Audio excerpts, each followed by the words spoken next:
Muy bien, hermanos, esta conferencia es inevitable porque da sentido a todo el Congreso Crece. Ayuda a las personas que no han venido antes a un Crece o no la han tomado antes a entender muchas de las cosas que decimos aquí en esta conferencia. De hecho, déjenme decirles que en nuestro Congreso Crece hay una como regla, no siempre se cumple por culpa de los asistentes, pero nosotros queremos cumplirla. En este Congreso no aceptamos laicos si no viene su pastor o si no viene o si su pastor no hace una carta diciéndonos que él lo mandó y que no hay problema con eso, porque sabemos que decimos cosas que no son lo normal o no son la tradición en todas las iglesias. Sabemos que decimos cosas que algunos sí. Bien, pero sí me oyen, ¿verdad? Sabemos que decimos, no se preocupen, que decimos cosas que de repente en alguna congregación se hacen totalmente al revés, y entonces no queremos que alguien regrese a su iglesia a criticar a su pastor y a decir que le enseñamos una cosa. Por eso no deseamos eso, deseamos que venga el pastor, y si él viene y trae un líder, está bien, para que si quiere hacer algún cambio en su iglesia, pues ya tenga por lo menos un aliado. Pero así una sola persona laica que venga, no aceptamos, insisto, pero algunos sí vienen porque se nos cuelan, porque dicen que son pastores o alguna cosa así. Por eso, pero sin embargo, este es lo básico, lo que decimos, se llama el principio no estorbes. Crece para principiantes, el principio no estorbes. Yo quiero decirles también que todos ustedes van a recibir, qué bueno que tomen apuntes, para eso les dimos las hojitas, pero todos sin falta recibirán todas las conferencias, todas, incluso todos los talleres, aún a los que no asistirán. Usted solamente va a poder asistir a 4 talleres, pero le vamos a dar los apuntes de los 16 o 18, no me acuerdo cuántos son, no se preocupe, pero sí tome apuntes porque eso es bueno. Muy bien, yo planté, Apolo regó, pero el crecimiento lo ha dado Dios, así que ni el que planta es algo, ni el que riega, sino Dios que da el crecimiento. 1 Corintios 3, 6 al 7. Una verdad espiritual. Una de las verdades más claras del Nuevo Testamento respecto a la mayordomía del crecimiento y la multiplicación de la vida eclesiástica es que a Dios no le gustan la higuera sin higos. Eso está en Mateo 21, 19 al 21. Ni la red sin pescados, ni la tierra sin frutos, ni el dinero sin ganancia. Y sé que estoy hablando, no estoy hablando con miembros de la iglesia recién convertidos de la clase de nuevos creyentes, estoy hablando con puro sabiondo aquí de las iglesias, y usted sabe a qué me refiero, porque estas son historias que Jesús contó y queda clarísimo que a él no le gusta la higuera sin higos. Es más, el día que le pidió higos a aquella higuera a la cual él secó, que es el único milagro raro, es el único milagro que él hizo al revés. Todos los demás milagros dio vida, dio crecimiento, dio vista, dio salud, y en este quitó. Y la higuera se marchitó, fue al revés. ¿Y recuerdan ustedes que ni era tiempo de higos? ¿Recuerdan eso? Algunos dicen que lo que pasó es que Jesús sabía que era una higuera estéril, que no daba higos, que en realidad no la secó, sencillamente defendió el terreno. ¿Por qué? Porque esa cosa estaba estorbando, estaba gastando algo de más. Pero queda clarísimo que a él le agrada que las higueras den higos y que las redes traigan pescados y que la tierra dé frutos y que el dinero dé ganancia. Le dijo al insensato que lo enterró, lo hubieras dado por lo menos a los banqueros. El testimonio del Nuevo Testamento es el de una iglesia en crecimiento constante y perseverando unánimes cada día en el templo y partiendo el pan en las casas, comían juntos con alegría y sencillez de corazón, alabando a Dios y teniendo favor con todo el pueblo, y el Señor añadía cada día a la iglesia los que habían de ser salvos. Hechos 2, 46, 47. Así que las iglesias eran confirmadas en la fe y aumentaban en número cada día. Y me puedo seguir el documento original, porque esto es una conferencia que se hizo después del primer Congreso Crece, por eso se llama Crece para principiantes, porque como que lo volvimos a hacer, pero en el documento original yo ponía chorrocientos textos aquí, en los cuales todos hablan de crecimiento. Una eclesiología congruente con el Nuevo Testamento debe incluir las siguientes verdades. Dios quiere una iglesia en constante crecimiento. No podría sostenerse de ninguna manera una idea diferente. Dejaríamos de ser bíblicos si justificáramos de cualquier manera el no crecimiento. Dios quiere, desea, lo dice la palabra, una iglesia en crecimiento. Dios diseñó a su iglesia con el ADN del crecimiento. El crecimiento no es un asunto de esfuerzo humano ni de teología. Este es justamente el error de algunas posturas del crecimiento de décadas pasadas. Cuando nació el crecimiento como ciencia, fue muy criticado porque decía que juntaba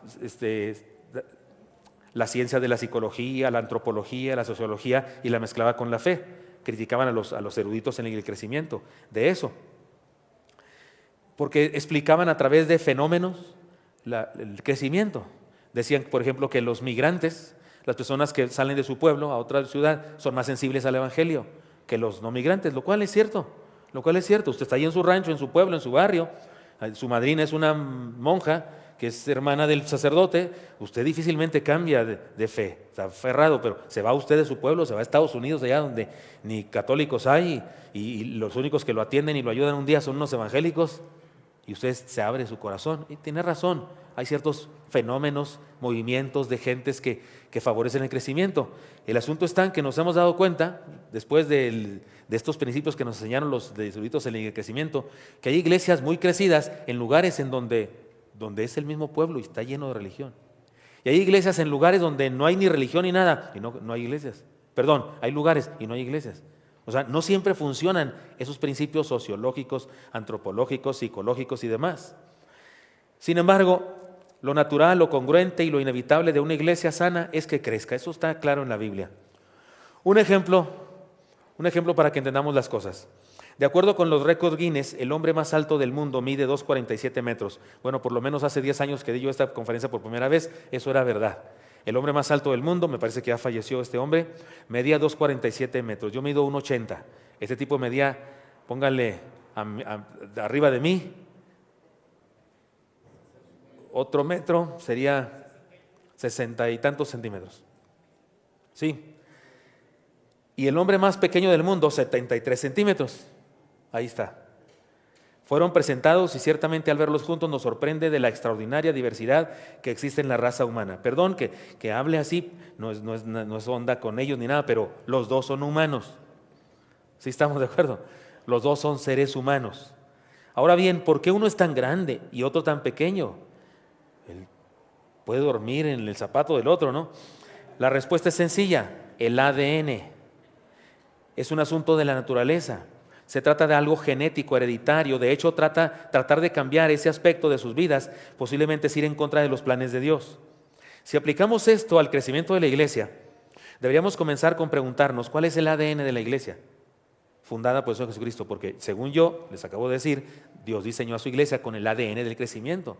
Dios puso en la iglesia el ADN del crecimiento. Así como, ¿cuántos aquí son papás? Tienes que hacer algo extraordinario, hermano, para que tu hijo crezca. Lo estiras todas las noches, lo acuestas en el potro para que se estire, lo cuelgas del perchero, le jalas para que crezca. Dicen que cuando tenemos temperatura crece uno. Lo hace que se enferme para que tenga temperaturas y crezca más. ¿Cómo le haces? ¿Cómo se hace? Nada, no hay que hacer nada. Ni nos fijamos en eso, pero crecen los chamacos. ¿Cuántos tienen adolescentes, hijos adolescentes? Dios nos libre, o sea, tú lo invitas a Disneylandia, pero a comer, no, traga como barril sin fondo, no agraviando, ¿dónde quedó? Una pequeñita que come mucho. ¿Cuál es el ADN de la iglesia? Así como el ADN de un ser humano, que crece regularmente, si no crece, es que su ADN es diferente. ¿Cuál es el ADN de la iglesia fundada por el Señor Jesucristo? Y no hay remedio, tenemos que decir que el Señor diseñó su iglesia con el ADN del crecimiento. Podemos usar muchos textos bíblicos para probar esta declaración. Iré rapidísimo, porque acuérdense que andamos atrasados en el asunto. Pero vamos rápido. Y ni leamos los textos bíblicos, estoy hablando con eruditos en la Biblia, se lo saben, personas que han leído la Biblia más o menos unas 20 veces en la vida, los más jovencitos unas 10, 7. ¿Nadie dijo amén? Bueno, está bien. Dios ordenó a la raza humana que se multiplicara desde un principio, fructificar y multiplicar. ¿Sí les dijo o no les dijo? Dios ordenó a Noé y a su descendencia que se multiplicara, fructificad y multiplicados y llenad la tierra. O sea, fue como una otra creación porque se habían muerto todos los demás y volvió a comenzar. ¿No es cierto? Todos venimos de Sem, Cam o Jafet. Dios promete a Abraham ser padre de un pueblo numeroso. Mira ahora los cielos y cuenta las estrellas, si las puedes contar, le dijo, así será tu descendencia. Dios se encargó de dar crecimiento al liderazgo del sustituto de Moisés, Josué. Le dijo, desde ahora comenzaré a engrandecerte. Dios hace crecer todo, hasta la autoridad pastoral. Dios ordenó a su pueblo, aún en la cautividad, que se multiplicara. Así ha dicho Jehová de los ejércitos, Dios de Israel, a todos los de la cautividad que hice transportar de Jerusalén a Babilonia. Edificad casas y habitadlas y plantad huertos y comer del fruto de ellos. Casaos, engendrad hijos e hijas, dad mujeres a vuestros hijos y dad maridos a vuestras hijas para que tengan hijos e hijas y multiplicaos ahí y no os disminuyáis. Todos los demás textos no los he leído todos porque son muy obvios, pero este no era tan obvio, no es tan famoso. Porque el crecimiento donde sea y como sea siempre será una ventaja, una posibilidad, un poder que Dios puede utilizar. El contexto de ese texto de Jeremías es el siguiente: fueron cautivados los hebreos y fueron llevados a otro lugar. ¿Y saben qué? No se casaban. Los hombres no daban a sus hijas en casamiento. ¿Por qué? Porque pensaban que Dios los iba a liberar más tardar el próximo año. ¿Para qué nos casamos? ¿Para qué tenemos hijos si vamos a ser liberados? Y el profeta le dice, no, cásense. No hacían casas, vivían en tiendas, porque decían, cualquier día nos libera Dios y nos tenemos que ir. ¿Para qué hacemos casa de ladrillos y la vamos a dejar abandonada? Y Dios le dice, no, construyan casas y cásense, tengan hijos. ¿Sabe por qué?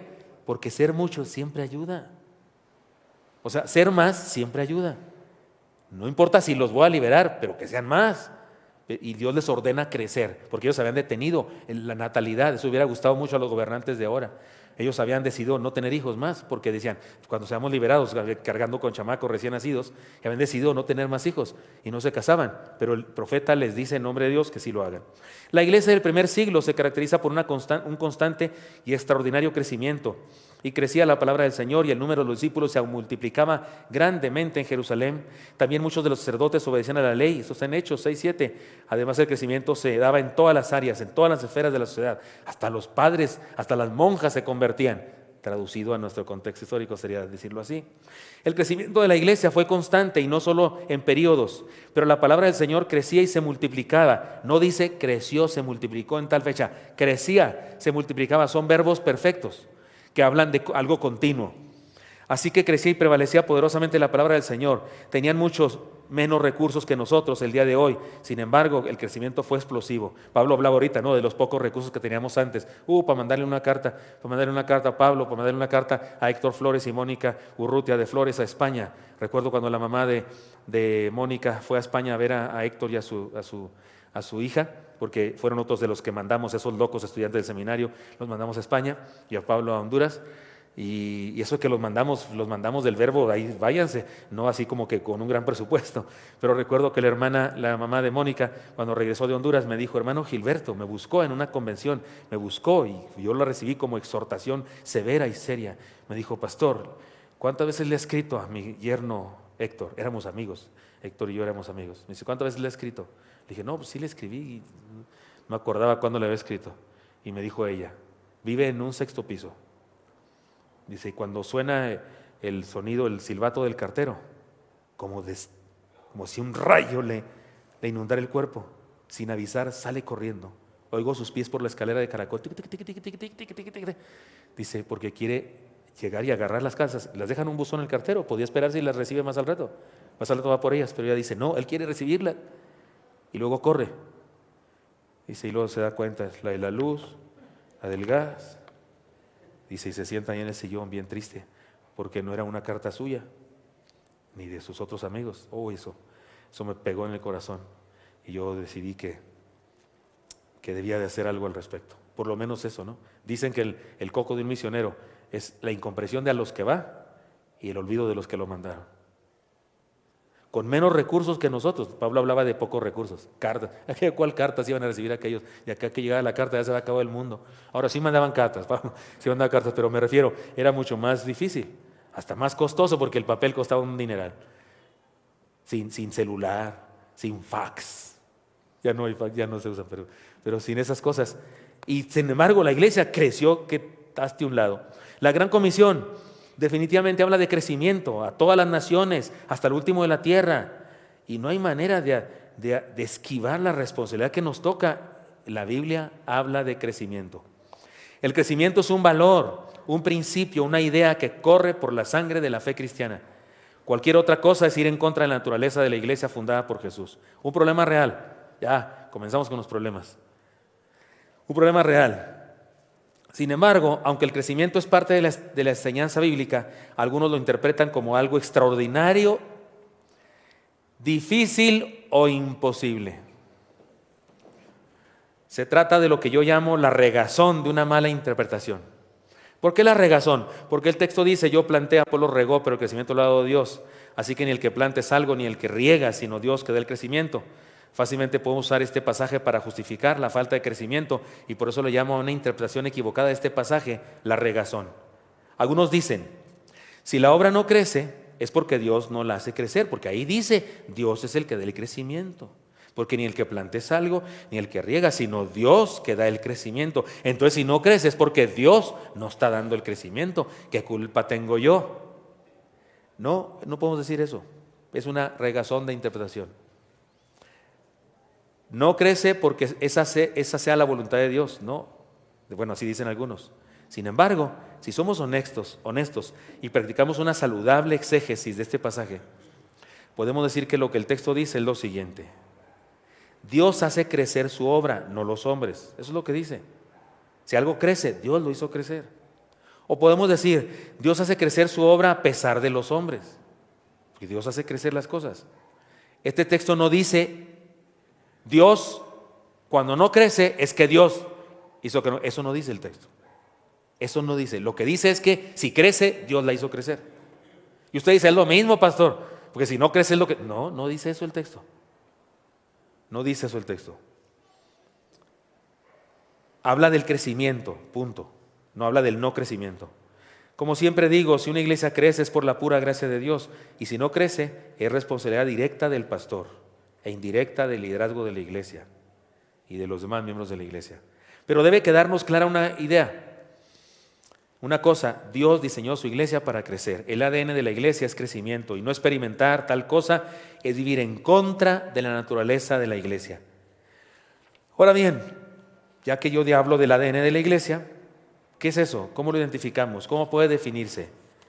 El ADN, les informo científicamente, se dice que es el ácido desoxirribonucleico, es parte de la célula que conserva la información genética que permite que la vida se reproduzca.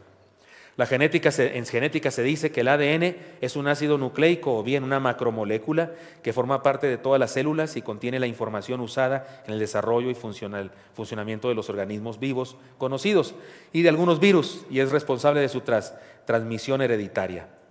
Podemos decir que tal es el ADN, tal es la vida que surge. Déjenme ponerles un ejemplo.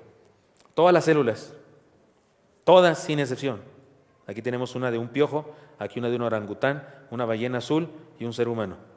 Todas las células tienen exactamente la misma cosa.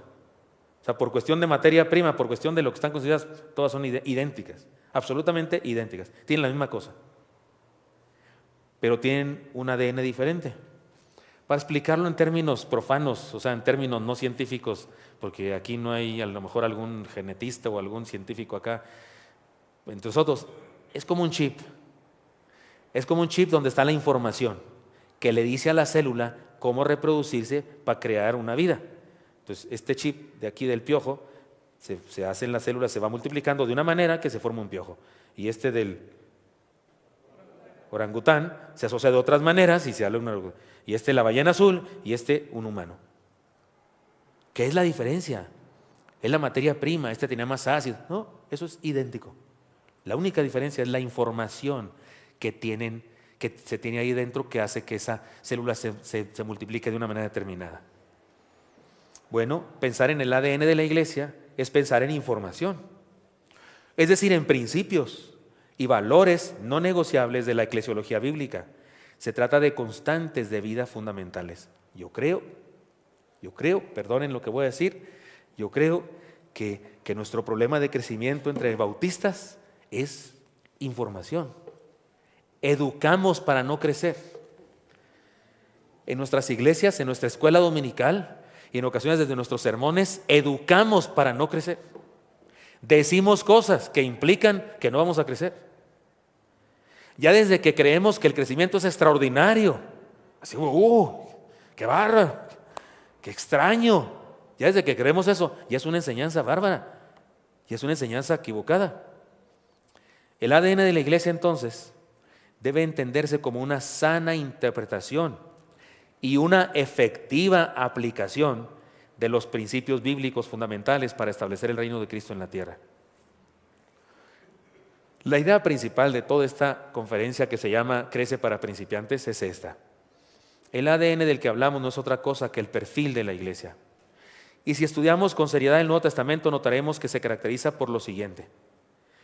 Es la naturaleza revolucionaria, creativa, dinámica, poderosa, que le permite a la iglesia reestructurarse, reorganizarse, redefinirse ante toda circunstancia para cumplir con su misión.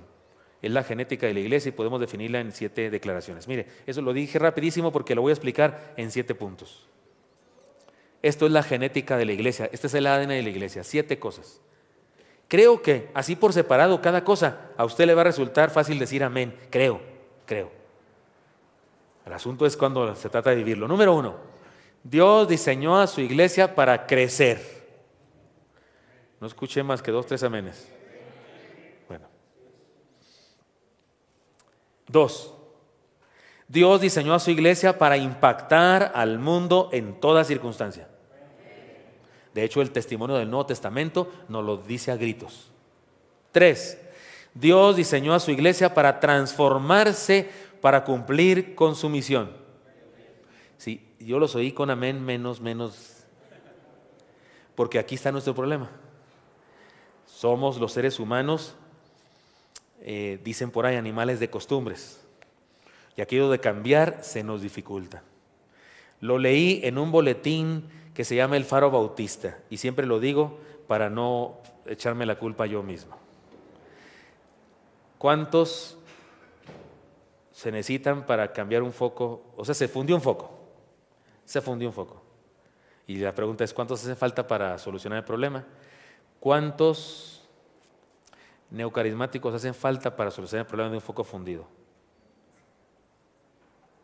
10. 1 para que lo cambie y 10 para que expulsen el espíritu de oscuridad. ¿Cuántos fundamentalistas hacen falta para solucionar el problema de un foco fundido? 1 solo. 2 sería ecumenismo, no soportarían eso. ¿Cuántos, perdón, los aquí presentes, cuántos hipercalvinistas hacen falta para cambiar un foco? Ninguno. Dios ya decidirá, Él ya predestinó cuánto se va a aprender y cuándo no. Por eso pedí perdón antes. ¿Cuántos teólogos liberales hacen falta para solucionar un problema de un foco fundido? 20 para que discutan acerca de si el foco existe o no existe. ¿Cuántos bautistas hacen falta para cambiar un foco fundido? ¿Cambiar? ¿Qué es eso? Lo leí en el Faro Bautista, yo no lo inventé ese chiste, culpo al hermano que inventó eso y por eso siempre digo que lo leí en ese, y sí lo leí ahí. Dios diseñó su iglesia para transformarse, para cumplir con su misión. Alberto González, hermanos de Cuba, ¿dónde están? Lo conocen, ¿verdad? Tremendo pastor cubano. Hace muchos años hizo solicitud en Cuba para venir a México, cuando era don Rolando Gutiérrez Cortés, presidente de la convención, y no le dieron permiso al hermano, o por lo menos le retrasaron bastante su permiso, y se lo dieron hasta años después, cuando yo era el presidente. Y entonces me contactó el hermano y me dijo, pastor, pues pedí hace muchos años permiso y no me dieron, pero ya me lo dieron. Ya no soy el presidente, pero quiero ir a México. No me invita, y lo invitamos. Y lo llevé yo al Consejo Nacional, no se llamaba Comisión Coordinadora, después se llamó así bajo la presidencia que yo hice, hubo una reestructuración, pero se llamaba Consejo Nacional y vino, nos compartió, estuvo en nuestra casa, predicó en la iglesia que yo pastoreaba, esas cosas, y el hermano me contó esta historia.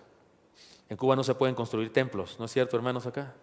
No se pueden hacer templos, está prohibido, pero está creciendo la obra.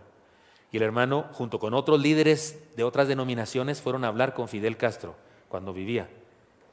Y no los recibió él, pero los recibió un funcionario. Y la cosa era, permítanos hacer templos. No necesitamos que nos den terreno, lo compramos nosotros. No necesitamos dinero, recursos, nomás permiso queremos. Vengan después de no sé cuánto, se fue el tipo para hablar con Fidel y esas cosas, y la revolución y esas cosas.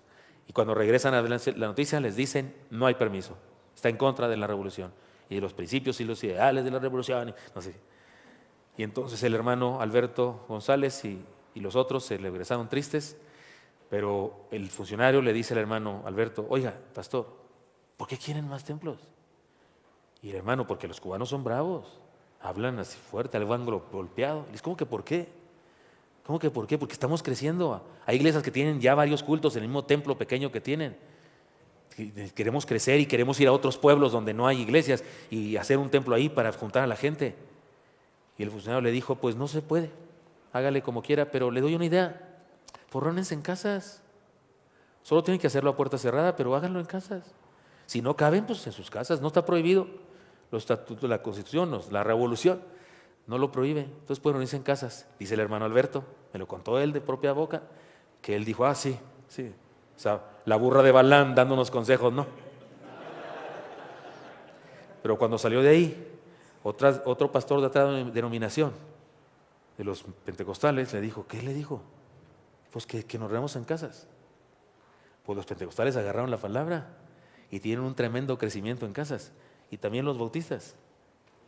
Nomás que los bautistas no sé por qué siempre vamos tarde, siempre vamos detrás. Primero lo hacen otros y luego ya nosotros le entramos. Pero cuando alguien lo empieza a hacer, lo tachamos de pentecostés, porque anda haciendo esas cosas. La iglesia fue creada por Dios para transformarse, para cumplir con su misión. Perdonen el ejemplo. Recuerden los que están aquí, que ya habían venido a un Crece. Esta es una conferencia que se da a todos los Creces, porque es para los que, así como alinear a todos los que vienen por primera vez. ¿Sí me expliqué? Así como para ponerlos, actualizarlos en el asunto. ¿Cuántos vieron la película, la original, Terminator? La de Schwarzenegger, ¿se acuerdan? Para los que no la vieron, que son demasiado jóvenes, una mugre máquina viene del futuro, porque en el futuro las máquinas gobiernan el mundo. Y resulta que un humano en el futuro las destruye, es un libertador, algo así. Mesías de los humanos, destruye a las máquinas, y las máquinas muy listas mandan a una máquina, así tipo androide, porque tiene forma de hombre, al pasado, para matar al papá de ese que van a hacer, para que no nazca, así captan, para que no cambiara el pasado, para que no sea el futuro. Y entonces viene a matar a un tal O'Connor, ya anda persiguiéndolo por todo, pero es una máquina infernal, mugrosa, cae gorda, porque le dan un balazo aquí, un bazucazo acá, se mete a un baño en una gasolinera, se destapa acá, se arregla los cables y sigue funcionando la mugre máquina.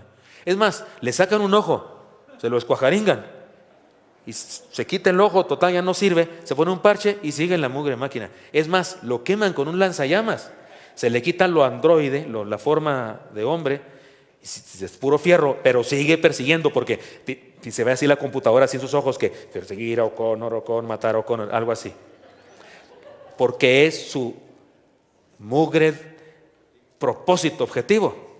Es más, lo aplastan con un magneto de esos que hace chatarra de carros, lo aplastan, pero la mano se queda afuera. ¿Y qué crees? La mugre mano va persiguiendo a O'Connor. Perdonen la comparación. La iglesia es un Terminator. Nada lo detiene. Le sacan un ojo, se pone un parche. Le toman una mano, se inventa otra. Nunca he tenido tanta audiencia en mis sermones dominicales, nunca en mi vida, como cuando la influenza llegó a nuestra ciudad y al país, y la gobernación nos dijeron que no nos podíamos reunir. Yo ya no era el presidente de la convención, pero me tenían ahí mi nombre todavía, y aunque les dije 1000 veces que yo no era el presidente, me hablaban casi todos los días para decirme, dígale a los feligreses, dígale a sus iglesias que no se pueden reunir. Hasta me dijo uno de los funcionarios, ustedes menos, son bien cariñosos los evangélicos, se abrazan, se besan. No nos reunimos, 3 domingos no nos reunimos. Los encerramos en casa, mi esposa, mis hijos y yo. Y pusimos nuestra computadora y unas cámaras y transmitíamos en la mañana un devocional. Queríamos que fuera de media hora, se hacía de hora o de hora y media, porque la gente escribía motivos de oración y yo seguía hablando y predicando y no sé qué. Después de eso mis hijos ponían películas para niños, pero antes de eso salían ellos actuando ahí como un programa para niños. Y después de eso mi hijo mayor daba una conferencia sobre creacionismo bíblico, haciendo pedazos la idea de la evolución. Por la tarde teníamos una zarza todos los días, esto es todos los días. Yo ya pedía que ya se acabe la influenza, tengo más trabajo que antes, ya que se acabe. Era para descansar y resulta que me subió para trabajo. Cuando le pregunté al hermano Rodrigo de la Cueva, que está allá arriba, el que me pidió que me subiera porque la cámara es la que me ve, cuando le pregunté números, ¿cuántos nos ven? No puedo decirle cuántas personas, pero cuántos módem. Ni siquiera cuántas computadoras, porque de cada módem se conectan personas. Cuando vi el número pensé, ¿escuchan más los sermones y los estudios que nunca antes en mi vida? Que cuando se daba permiso de reunirnos ahí, porque no solo mis ovejas, se conectaban montones de personas, supongo yo que de otras iglesias que tampoco ponían al culto y se agarraban de aquí de nosotros y se conectaban. Se nos caía el sistema a veces porque eran demasiadas personas y lo íbamos a conectar y demás. Que nos prohíben una cosa, inventamos otra. Que nos prohíben un camino, nos vamos por otro. Hacemos team back como los de fútbol americano y los resolvemos y hacemos de otra manera. La iglesia es un Terminator, diseñada para transformarse a sí misma, con tal de seguir siendo efectiva en las circunstancias que prevalecen en la actualidad. Es más, Dios diseñó a su iglesia, fíjense, esta es importante, pónganme el 4. Dios diseñó a su iglesia, oigan, las subrayadas son importantes, diseñó a su iglesia para mantener, ojo, mantener su naturaleza y misión, sus principios, doctrinas y valores y fundamentos intactos, mantenerlos intactos, a pesar de cambiar, y aquí está la palabrita que puede ser sacrílega para algunos, a pesar de cambiar sus programas, píquele por favor allí, hey, arriba, gracias, sus programas, estrategias, formas y colores para ser pertinente a toda época de la historia y en medio de toda cultura. Les pongo un ejemplo muy sencillo. Ahora hay una especie de vorágine de versiones de la Biblia. Yo de hecho creo que la mayoría de las que llamamos versiones no son versiones, son paráfrasis, pero está bien, no voy a pelearme con eso ahorita. Pero ahora un montón de versiones de la Biblia. Hace bien en cada generación tener una nueva versión de la Biblia. Mi primera Biblia que yo tuve después de el consabido Nuevo Testamento de los Gedeones, después de eso mi primera Biblia que tuve fue una Biblia versión antigua, 1909. Corintios 13, si yo las lenguas humanas y angélicas y no tengo caridad, nada soy. La caridad, se agarra, caridad, caridad, caridad. ¿Qué significa para mí caridad? Pues darle un peso a una viejita en la iglesia. Eso entendía yo por caridad. Es más, había una película en México que se llamó Fe, Esperanza y Caridad. ¿No se acuerdan? No la vieron nunca. Fe, Esperanza y Caridad. Y el sentido de caridad era ese, dar un peso. Así comienza esa escena de ese punto, porque eran como una trilogía, 3 películas en una, y esa trilogía, esa parte es cuando un señor rico sale de la iglesia y le manda una moneda a una viejita. Caridad. ¿Dice eso el texto bíblico? No, no dice eso. El texto bíblico, ese texto que aparece ahí, no habla de darle un peso a una viejita, darle unos centavos a un pobre. No, el concepto que se maneja ahí es más grande que eso. Por eso la versión 60 dice amor. Yo digo que en el futuro vamos a tener que cambiar esa palabra. Los lingüistas del futuro y traductores del futuro van a tener que cambiar la palabra, van a tener que poner otra, no sé, sacrificio, entrega, algo así, porque ahora cada vez más amor significa sexo. ¿Sí me expliqué? Va a llegar el momento en que la palabra amor significa sexo exclusivamente y hay que cambiarla. Escúchenme, porque para mantener el sentido original de la palabra, tienes que cambiar la palabra para que la nueva generación entienda el sentido original. Si mantienen la misma palabra, para la nueva generación se pierde el sentido original. O sea que aquello de mantener algo siempre igual no respeta el fundamento. En ocasiones lo contamina. Por eso, regresemos al principio, por favor, de este punto. Dios diseñó a su iglesia para mantener su naturaleza, su misión, sus principios, sus doctrinas, valores, fundamentos intactos. Eso no cambia. No cambia en lo absoluto. Pero para mantenerlos intactos necesitamos sí cambiar programas, estrategias, formatos, colores para ser pertinentes a toda época de la historia y por medio de la cultura. Dios diseñó a su iglesia para ser versátil y poderosa. Versátil, ¿se entiende? Versátil, un actor versátil es uno que la hace de hombre, de mujer, de gallego y de gladiador. Hay unos actores en el cine, ¿no?, que la hacen de él mismo siempre, son el mismo. No importa qué película salga, sale igual, como que se le cayeron las sandías así de los lados, ¿verdad? Siempre hay unos que siempre traen sandías así en los lados. Y siempre son el mismo, no importa en qué película salga, no importa en qué telenovela salga, los actores mexicanos siempre son el mismo, pero los actores versátiles, no. Hay ocasiones que son de una manera o de otra, pues, se pueden transformar. El camaleón, le decían a Robin Williams, creo, Robin Williams. La hizo de Peter Pan, la hizo de homosexual, de loco, maniático, de sacerdote, del doctor Patch Adams, le llamaban el camaleón. De mujer, la hizo de mujer, ¿se acuerdan? Se disfrazaba para atender a sus hijos. Le decían el camaleón, versátil. La iglesia Dios le diseñó para ser versátil y poderosa. Dios diseñó a su iglesia para ser siempre actual, no pasar de moda. No se ofenda, pero hay congregaciones en donde cuando un inconverso llega, siente que entró a otros siglos. Dios santo. Ya de por sí la impresión así, los vitrales y todo, y no está malo tener vitrales, no me malentienda, pero entra y luego los que hablan ahí, la cara de sepulturero que tiene el diácono ese. Y de pilón dice: hermanos míos, busquemos en el piélago insondable de la gracia divina redención para nuestros... Y la inconverso dice: ¿dónde queda eso? Y peor si se le ocurre y dice: inclinemos nuestra cerviz. Y dice el nuevo creyente: ¿eso qué es? ¿Te duele? ¿Cómo se... ¿Ha visto eso en las iglesias? Y el inconverso no entiende ni papa. Pues ¿para quién le estamos hablando? Dios diseñó su iglesia como Él quiso, y a pesar de, y perpetuar modelos, estrategias, departamentos, formatos y colores es ir en contra de su genética. En nuestra iglesia hay femenil, ¿eh? De hecho hay dos. Tenemos unas mujeres que se llaman Mujeres Oreb, se juntan todos los martes, pues han llegado a ser 120 mujeres. Y los terceros sábados del mes se reúnen las mujeres victoriosas, unas 50, 70 mujeres. Son las mujeres que no pueden reunirse los martes porque trabajan los martes por la mañana y tienen reunión. Y hacen un congreso. Cuando vino la presidenta de las mujeres a nivel continente, la hermana Raquel Contreras, actual directora de la Casa de Publicaciones, cuando vino, se reunieron casi 800 hermanas. Ella dijo: oiga, hermana, le dijo a mi esposa, invitaron a toda la regional, ¿verdad? Dijo: pues no, somos nomás invitados a la iglesia. Ella estaba sorprendida de tantas mujeres que de nuestra iglesia se juntaron.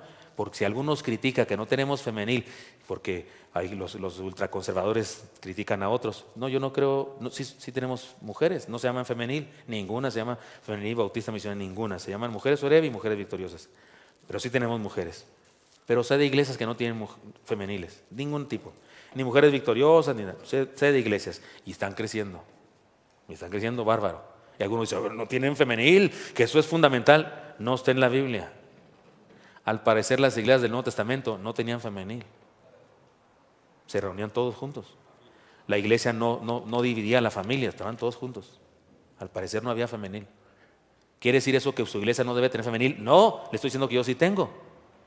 Pero si las condiciones, las circunstancias nos exigen cambios determinados, los hacemos. Faltaba más, le entramos.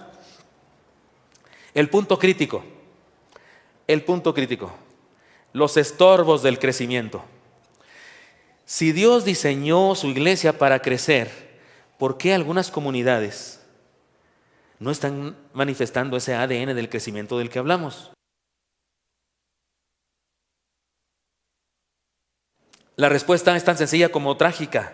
Algunas iglesias están enfermas y podría llamarse a sus enfermedades síndromes. Síndrome es un cuadro clínico de una enfermedad con ciertas características tan específicas que se representan una identidad que se repite. El síndrome al que tenemos más conocimiento, más cercanía, es al síndrome de Down. ¿Están de acuerdo conmigo en que todos los niños Down se parecen? ¿Están de acuerdo conmigo en decir que parecen hermanos? ¿Y son hermanos? Pues no, pero se parecen, ¿cierto o no es cierto? Porque eso es un síndrome. Le da ciertas características muy particulares que todos son semejantes. Bueno, el no crecimiento es una enfermedad de la iglesia que se origina en el pastor, se duplica en sus líderes y se multiplica en la congregación.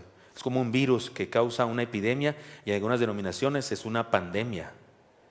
Las enfermedades de la iglesia son ideas, dinámicas, posturas y estilos que, siendo contrarios al ADN, se repiten año tras año y se heredan de un líder a otro y de una comunidad a las nuevas que nacen de ella. Otra vez, se trata de información genética, que bien podríamos llamar teología o discipulado. Hay un discipulado del no crecimiento, hay una teología del no crecimiento. Por ejemplo, el síndrome de la teología del fracaso.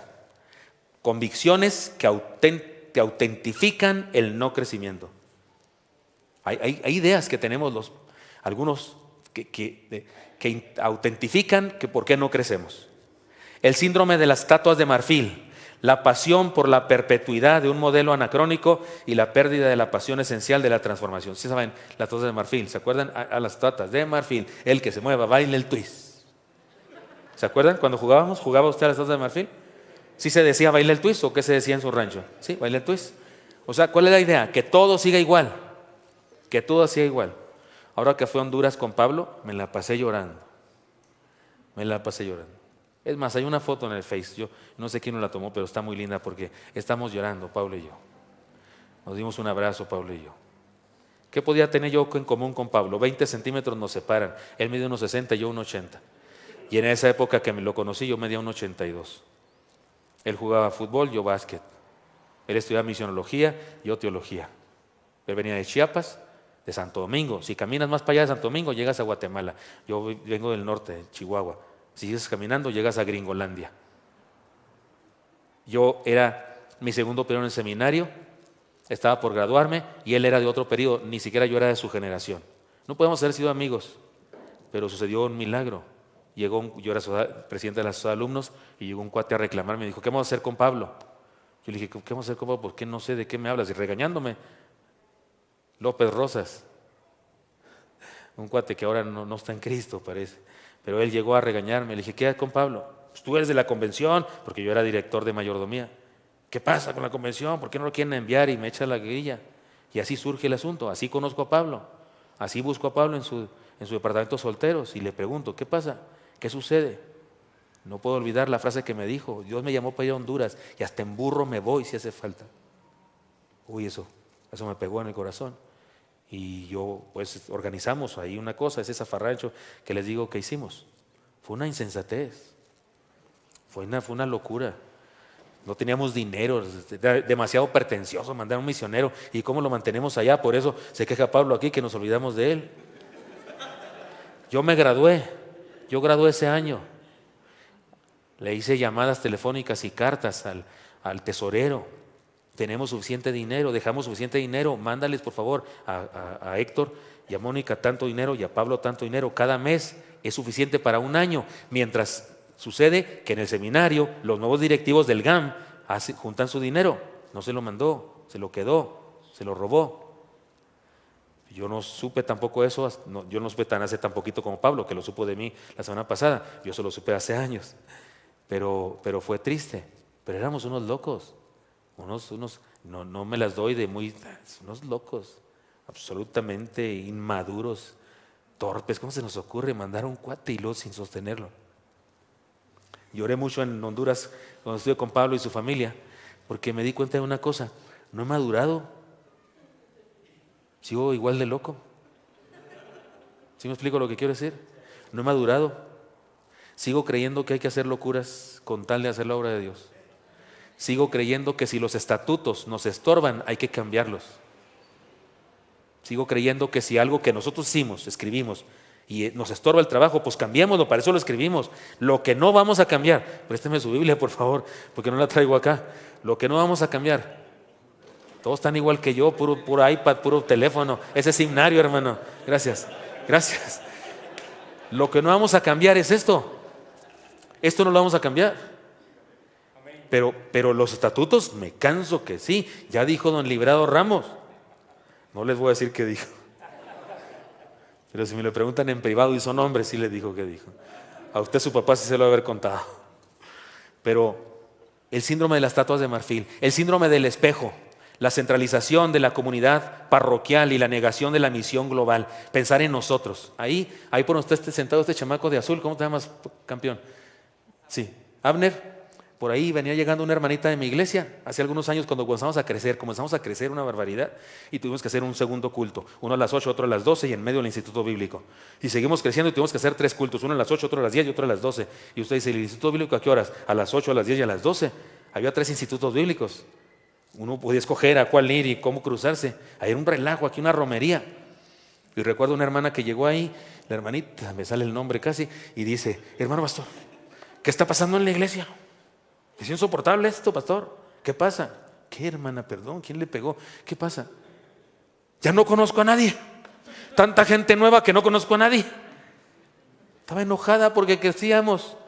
Hermana, pues qué padre. Yo, mi corazón pastoral, qué padre, ¿no? Estamos creciendo, qué suave. No, pero son gente que viene, traen chicle, traen agua y traen sus chamacos, traen galletas para el culto. Pues sí, hermana, vienen del cerro, bajados a palos, con todo y ramas, traen espinas. Aquí en la iglesia hay que enseñarles, hay que educarlos, darles su limpiadita, su desinfectada.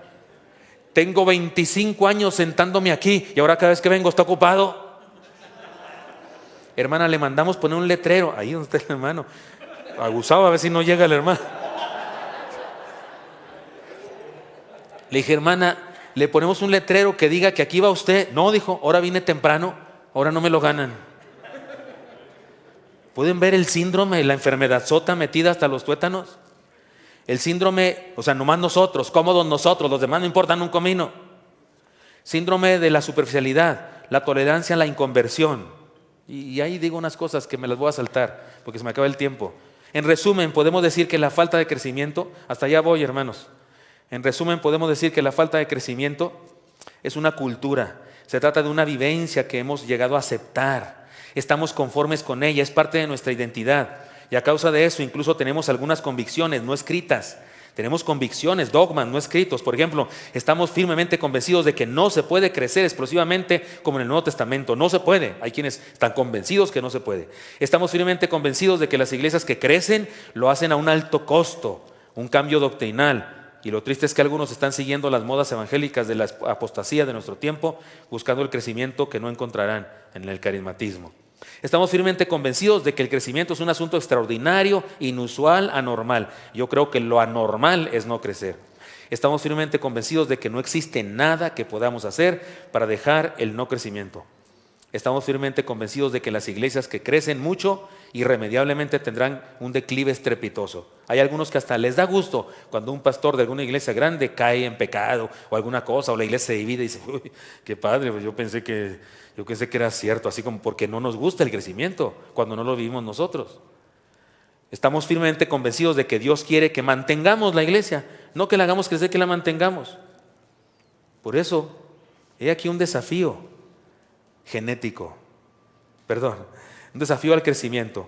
Reconocer nuestro problema es un primer paso para la solución, pero no es la solución completa. Debemos hacer algo más, y aquí está la respuesta. Principio genético. El ADN de la iglesia debe estar en la vida del pastor y sus líderes y sus miembros.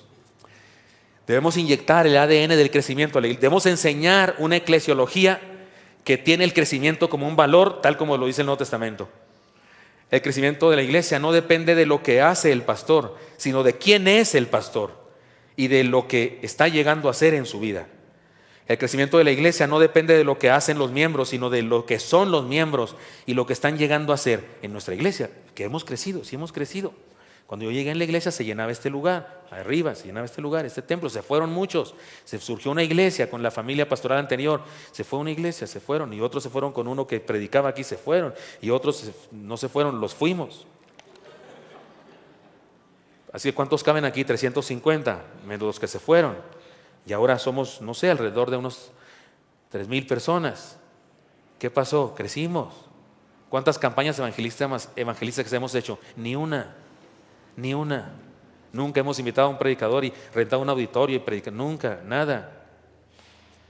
Es lo que los miembros son y están llegando a ser en sus vidas. Eso es lo que hace que crezca. Es lo que eres tú, pastor, y quién estás llegando a ser con tu vida. Eso es lo que hace crecer tu vida, tu testimonio. Los creyentes están siendo cristianos, comparten donde quiera que están, sin campaña, nomás con ser. El instrumento para penetrar en el mundo multicultural es una vida transformada que comparte vida. Eso hace crecer la iglesia. Una nueva doctrina eclesiológica, la del Nuevo Testamento, no nueva de la Biblia, nueva de nosotros, porque no es la que hemos enseñado. El instrumento para penetrar en la una cultura determinada para plantar iglesias que crecen es una comunidad creativa, flexible, dinámica, poderosa, que proclame la verdad con palabras, con símbolos, con ejemplos, con hechos, y que esté dispuesta a plantar una nueva iglesia, incluso distinta a sí misma, es decir, una comunidad con el ADN del Nuevo Testamento. Cuando yo era promotor de mayordomía, porque también fui promotor de mayordomía en la convención, enseñé una cosa que me causó muchos problemas, porque me criticaban muchos, porque es algo muy, muy bautista.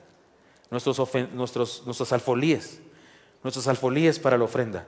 ¿No has notado una cosa? Nuestras alfolíes para la ofrenda, un platón así, son una invitación a no dar. ¿Por qué? Pues no se va a caer, me da poquito porque si no se cae todo. No quiero que imitemos eso, pero el hermano Daniel Ost, fundador de los Centros de Fe, Esperanza y Amor, ¿sabes cuál era su alfolí para ofrendar? Un tambo de 200 litros. Literal. Cantaba no sé qué y él 15 minutos hablando de la ofrenda, porque sí le echan mucha crema a eso. Y lo decía, ponte de pie, sí, y cubetas, ponte de pie. Y venía la gente a ponerlo. Y cuando creció mucho la iglesia, pasaban con cubetas, y luego venían y las vaciaban.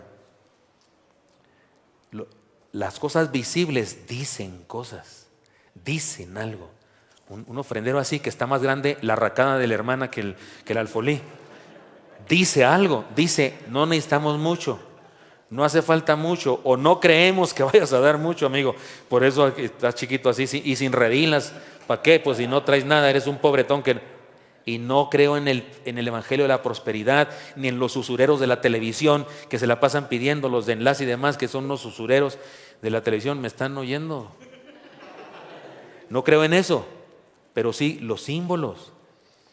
Nuestra forma de poner las bancas, cosas, dicen. La transformación debe ser integral. El principio no estorbes, ese es el punto. Si me preguntan, ¿cómo se hace para que crezca la iglesia? Yo digo que es un solo principio transhistórico y transcultural. No estorbes. ¿Cómo hacer para que la iglesia crezca? No estorbes.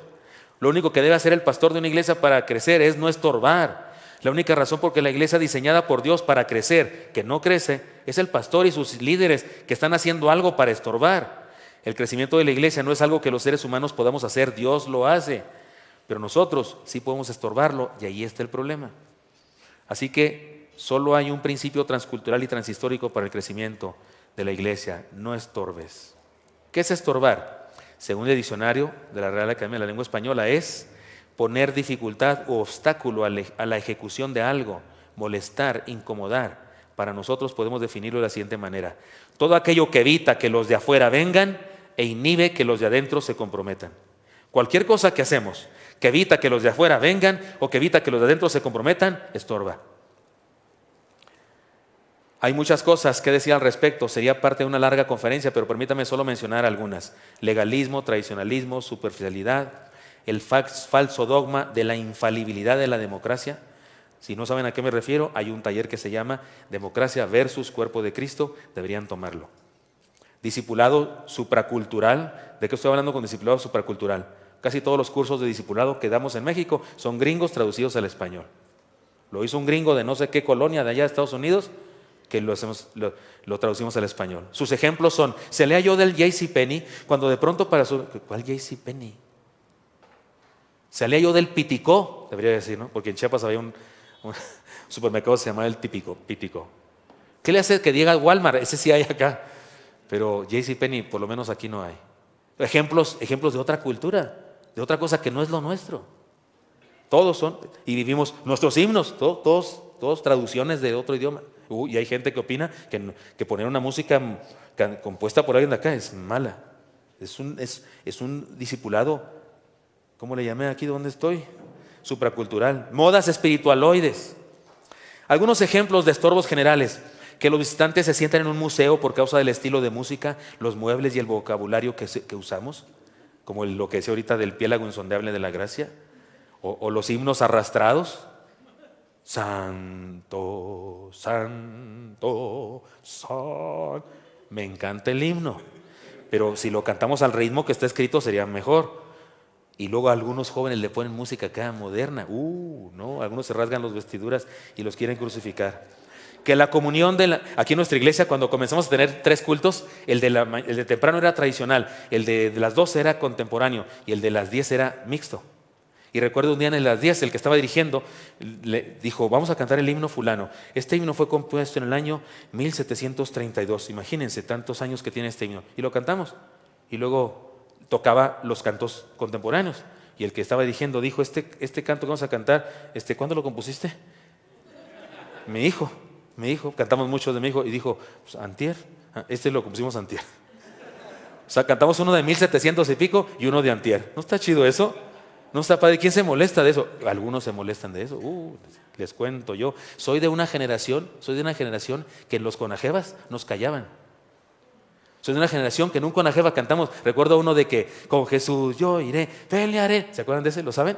Había que hacerle así los hombres: con Jesús yo iré. Te sentabas, y las mujeres: pelearé en la batalla. Media hora, se acabó el congreso, media hora de regaño. Y si aplaudíamos, otra media hora de regaño. Soy de esa generación. El problema es que un día dije esto con unos jóvenes, pensando que eso se había acabado. Y me buscaron los jóvenes, oiga, pues, no, usted pues sigue siendo la cosa, ¿cómo? Si en mi iglesia es igual todavía. Bueno, no les digo de dónde, pero era del norte. Que los ministerios no puedan desarrollar nuevas estrategias por causa de estructuras inflexibles, que el pastor no pueda desarrollar nuevos proyectos y dinámicas por causa de una antigua tradición, que existan restricciones para la vida cristiana, exámenes teológicos a los candidatos del bautismo. Dios mío, Dios mío. Cuando yo me bauticé, me pasaron al frente y tuve que decir los atributos de Dios de corrido. Dios es santo, justo, veraz, único, omnisciente, omnipresente, sapiente. Ya dije dos cosas, ¿verdad? Y luego tuve que decir que Dios era trascendente, inmanente. No sabía qué quería decir eso, pero lo dije. Hasta dije Dios es trino. Y en el seminario no me aceptaron mi prospecto de tesis sobre la Trinidad. Pero cuando me bautizaron dije que era trino. ¿Entendía la Trinidad? No, todavía no la entiendo, todavía de hecho. Pero en ese día lo dije para que me pudieran bautizar. Y sé de iglesias en donde después de pasarlos al frente, avergonzándolos delante de todos, todavía se atreven a decir, fulano no se puede bautizar, que tome otra vez el curso. ¿Qué? ¿Si has creído, cómo dice el texto? Si has creído, bien puedes. Eso estorba, por Dios, súper estorba. Que existan miembros que mantengan una actitud y lleven a cabo acciones que impidan el desarrollo en las sanas dinámicas de la comunidad. Estorbos específicos, un pulpo muy grande que cubre el 50% del predicador. Dicen los psicólogos que el público tiene más atención si te ve completo, en vez de que te ve nomás detrás del sarcófago llamado púlpito, así como busto de Benito Juárez encima del sarcófago. Si te ven completo, dicen los que saben, captas más su atención. Un predicador monótono, poco dinámico, impide el aprendizaje y la toma de decisiones. Un lugar de reunión inadecuado, poco ventilado, pequeño. Una comunidad que no da la bienvenida, un trato afable a la gente. Una dinámica de integración al estudio bíblico para los nuevos creyentes. Un discipulado deficiente. Una celebración poco atractiva. Hay más, dice más cosas. No lo estoy leyendo porque tengo poco tiempo. El hermano Abraham Cervantes, ¿lo conocen, Abraham Cervantes? Fue director de misiones, ahora trabaja para Ministerio del Río, no sé qué, pero él, somos amigos, fue mi oveja alguna vez y mi copastor ahí en Chihuahua. Yo escribí una obra de teatro musical que se llama La Navidad de un vagabundo. Y a Abraham le gusta esa obra y la ha presentado varias veces y me contó esta anécdota. En esa obra el vagabundo tiene que entrar por fuera, tiene que entrar por la puerta principal, no aquí por el escenario, sino por fuera. Hay una escena donde los niños cantan. Los niños se hablan de la Navidad como dulces y piñatas y el vagabundo quiere saber qué es la Navidad y entra muy triste y pregunta qué es la Navidad. Pero tiene que entrar por allá. Y en una iglesia bautista se iba a presentar la obra y Abraham era el vagabundo. De hecho tiene cara de vagabundo. Somos amigos, por supuesto. Pero cuando quería entrar, ¿qué creen? No lo dejaban entrar los diáconos. ¿De verdad? No, ¿qué va a hacer? ¿Qué va a hacer? Tengo que entrar. No puedes entrar, está presentando una obra de teatro. Sí, pero no, espérate, no le dejaban entrar. Por su aspecto de vagabundo, porque estaba disfrazado. Y él me contó, perdonen, pero él me contó que en otra iglesia, y si era de otra denominación, era un culto de jóvenes. Cuando él se acercó para escuchar la música, que le dieran pie para poder entrar, apenas se acercó y los jóvenes de la puerta lo asaltaron. Ven, pásale. Está bien suave, hay una obra de teatro, te va a bendecir Dios. Es un mensaje para ti. Qué bueno que viniste, Dios te trajo. Les tuvo que decir, sí, ya sé, Dios me trajo. Soy el actor principal. Dije, qué padre, esto sí funciona. ¿Captan lo que queremos decir con estorbos? Déjeme ver hasta dónde me voy a saltar para terminar. Ya aquí camino. Principio de liderazgo, amén. A menudo leemos este pasaje de las ovejas, pero en realidad constituye un extraordinario reto para nosotros los pastores. Obedecer a vuestros pastores y sujetados a ellos, porque ellos velan por vuestras almas como quienes han de dar cuenta para que lo hagan con alegría y no quejándose, porque esto no es provechoso. Oigan, ¿notan la jiribilla en el texto? Le dice a los miembros de la iglesia, obedezcan a sus pastores, pero luego dice, para que no se anden quejando. ¿Notan la jiribilla? O sea, el pastor tiene algo que hacer. He aquí una exhortación a la membresía que obedecer al pastor, pero esto implica una exhortación al pastor a marcar rumbo, dirigir, liderar, mandar. He aquí una promesa de la entrega por las almas, eso significa un llamado al sacrificio. He aquí una declaración de rendición de cuentas, esto implica delicadeza y gravedad del ministerio. He aquí un ideal, gozo en lugar de queja, esto implica una vida de contentamiento, plenitud, éxito y crecimiento. He notado que muchos pastores se quejan por los pobres resultados de su ministerio y al hacerlo se quejan de sus ovejas. Las acusan de infieles, morosas, ignorantes, libertinas, etc. y se olvidan que las ovejas siguen al pastor. No nos quejemos y cumplamos con nuestro ministerio con eficacia, porque el crecimiento de la iglesia no es un mito, es una realidad, es parte del ADN, es la voluntad de Dios, y el pastor y los líderes deben comenzar con una revolución espiritual que lleve a la congregación a un crece. Y no me refiero a que los traigan acá todos, no cabrían. Aún crece a crecimiento, renovación, enseñanza, compromiso y experimentación. Miren que a tiempo llegué al final. Hermanos, esta enseñanza, esta es el fundamento del Congreso Crece. Por eso le pedimos a usted que se quedara en esta clase, porque usted, todo lo demás que decimos en estos Congresos Crece, tiene como fundamento estos principios originales. Yo digo que el único principio transcultural y transhistórico del crecimiento es ese: no estorbes. Si usted y yo como pastores, como líderes, usted que no es pastor, que es un laico, pues una mujer, le pido de favor una cosa: apoya a su pastor, por favor, apoya a su pastor. Va, pastor, vamos con todo. Dígale a su pastor: ¿cuentas conmigo, pastor? ¿Dónde hay que firmar? ¿A quién hay que matar? ¿Qué hacemos? Un pastor necesita eso. No me alcanzan los dedos de las manos y los pies para contarles de compañeros míos que se fueron a hablar con Dios en un retiro espiritual. Eso hemos recomendado aquí en Los Creces, y Dios les dio una visión, les dio algo que hacer, pero fueron a su iglesia. Y la manía esa que tenemos de los cultos de negocios presentó el caso: hermanos, hay que hacer esto. Hermano, el artículo 35 de nuestra Constitución dice, y me lo mandaron a volar. ¿Y dónde quedó la voluntad de Dios y el sueño que Dios le dio? ¿Dónde quedó la visión de Dios? Si tú no eres pastor, te pido un favor, te doy un consejo: sigue a tu pastor. La Biblia dice que eres oveja y las ovejas siguen al pastor. No le dicen al pastor por dónde, le preguntan al pastor: ¿por dónde vamos, pastor? Sométete a tu pastor, obedécelo, síguelo y apóyalo, para que no vaya a ser que la mayoría, el falso dogma de la infalibilidad de la mayoría, no le eche a perder la visión que tiene. Analiza todas las iglesias que quieras conocer, y te aseguro que si conoces una iglesia que está creciendo, te aseguro que en esa iglesia el pastor tiene la autoridad. Y si quieres ver una iglesia que no crece, te aseguro que es una iglesia en donde en el culto de negocios se decide todo, y la comunidad tiene la autoridad y sobrepasa al pastor con autoridad, y el resultado es no crecimiento. Si eres un laico aquí, te exhorto: apoya a tu pastor. Señor, te doy gracias porque me das permiso de compartir estos principios con mis hermanos. Te pido que sigas bendiciendo en este congreso, en Cristo Jesús. Amén. He dicho. Dios los bendiga.